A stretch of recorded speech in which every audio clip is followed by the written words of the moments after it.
જય શ્રી કૃષ્ણ. આજે આપણે બનાવશું ભૂંગળા બટેકા. એના માટે મેં બાફીને બટેકા લઈ લીધા છે. આપણે બનાવશું ભૂંગળા બટેકા. એના માટે મેં મસાલો કરવા માટે લીધો વાટકો.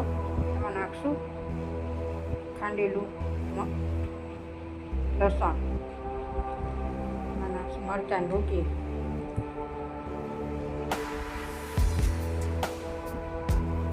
ચમચી નાખી ચટણી, 3-2 ચમચી મરચાં ભૂકી, હળદર, થોડાક લીલા ધાણા, એમાં એક બટેકું છૂંદી નાખશું.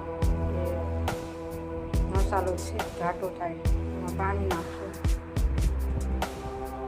સ્વાદ અનુસાર મીઠું, અને આપણે બધું મિક્સ કરી લઈશું. બટેકાની ગાંઠ નાડી લીધું.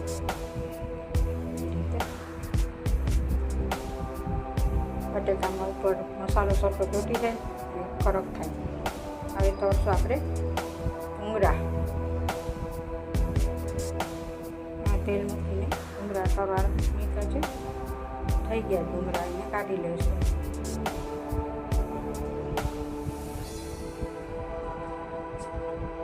ભૂંગળાને બહાર કાઢી ચમચો નાખી દીધું, આ નાખી દીધું કે બધું તેલ નીકળી જાય. એક ઉપાડીએ ને બધું તેલ નીકળી જાય. જોઈ શકો છો, જો બહુ તેલ નથી. એમાં નાખશું આપણે બટેકા. તેલ ગરમ જ હતું.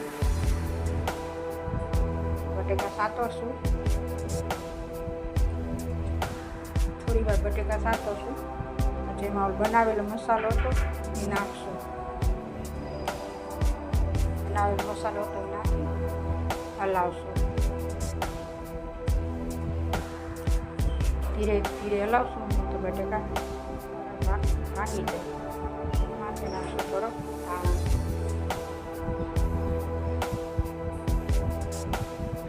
મને ધાણા વધારે ગઈ માતા તો મેં જાજા નાખી દીધા છે. તમને ગમે એટલા નાખજો.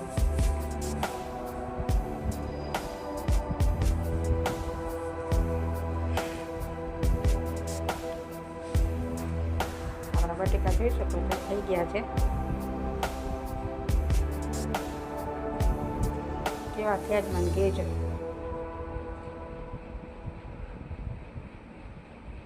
હવે આપણે બીજી રીતે બટેકા બનાવશું. બાફેલા બટેકા રાખ્યા છે, બીજી રીતે બનાવશું. એક બોલ લેશું, વાટકો, એમાં નાખશું મરચાં ભૂકી. 3 ચમચી મરચાં ભૂકી નાખશું. મીઠું બસ ભાઈ ખારું થઈ જશે. એમાં નાખશું પાણી ને સરખું એવું હલાવી લઈશું. મરચાં મૂકીને ગાંઠે નારીએ એવું. આ બહારના વેચાતા હોય ને એ આવી રીતે જ હોય. એ ઓલા ના બનાવે, વઘાર કે એવું ના કરે, બહુ ઓછા કરે. કરતા હશે પણ અમારી અહીંયા આવી રીતે જ કરે. એટલે પાણી નાખીને હલાવીને બટેકા ઉપર નાખી દઈએ. એમાં માથે નાખીશું તેલ, કાચું તેલ નાખશું. સિંગ તેલ હોય ને એટલે એની તેલની સુગંધ બહુ સરસ આવે, કાચું.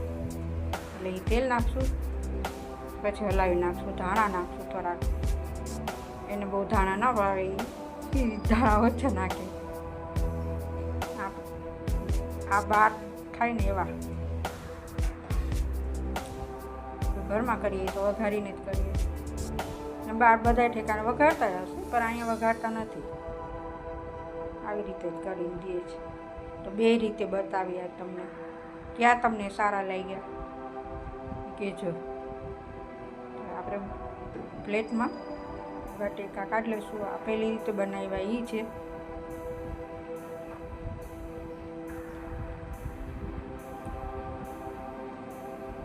ભૂંગળા રાખશું. તમે મને કહેજો ક્યાં બટેકા સારા લાગ્યા. બનાવીને જોજો, ટ્રાય કરજો.